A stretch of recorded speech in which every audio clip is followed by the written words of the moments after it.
પંડ્યા આરતી આપ જોઈ રહ્યા છો સ્પાર્ક ટુડે ન્યૂઝ। ગરબાડા તાલુકાના જાંબુઆ ગામે સરપંચ દ્વારા બોગસ કામો કરી રૂપિયા ચાઉ કરી જતા કાર્યવાહીની માંગ। જાંબુઆ ગામે જૂના કરેલ કામોને પ્લાસ્ટર કરી નવીન બતાવી સરપંચે તલાટી તથા અધિકારીઓને મિલીભગતથી ભ્રષ્ટાચાર આચર્યો હોવાની બૂમો સામે આવી છે। ગરબાડા તાલુકાના જાંબુઆ ગામે ગ્રામ્ય પંચાયતના સરપંચ તેમજ તલાટીની મિલીભગતથી વિકાસના કામોમાં ગેરરીતિ આચરી સરકારી રૂપિયા ઉચાપત કરી ગયા હોવાની બૂમો ગ્રામ લોકોમાં ઉઠવા પામી છે।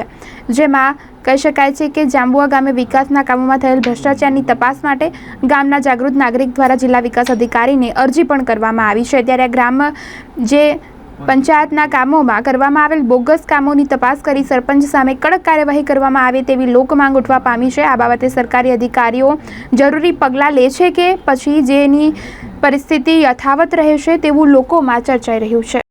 આ નાળું 25 વર્ષથી જૂનું છે અને સરપંચે તોડી અને ઉપર રિપેરિંગ કરી અને પૈસા ઉપાડી। આપનું નામ?